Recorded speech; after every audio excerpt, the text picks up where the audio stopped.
میروم از شهری تو، این آخرین دیدار ماست.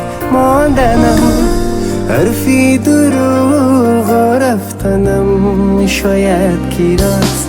قصه ها نگفته بود، افسانه ها سردن، لحظه ها یادی مرا از خاطراتت بردن.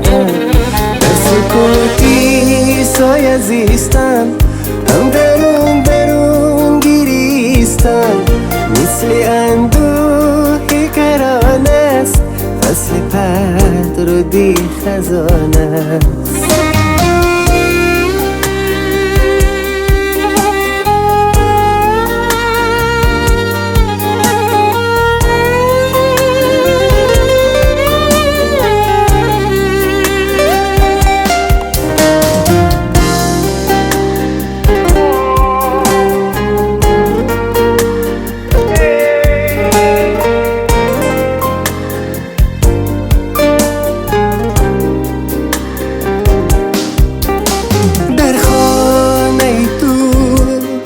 عکسی بچه مانده من در شام و شبت، سرودی نخوانده من.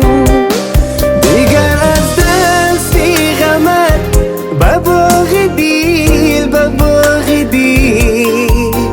حاصل ندهد شاخه افشانده من.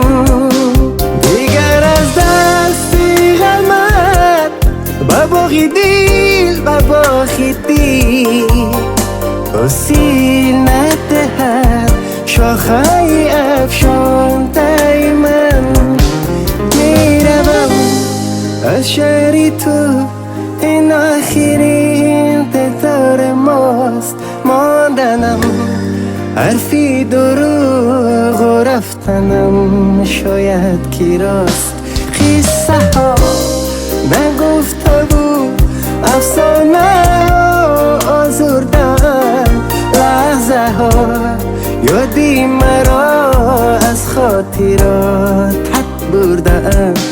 در سکوتی سایه زیستن، هم درون گریستن، مثل اندوهی گران است، فصل پد رو دی خزانه.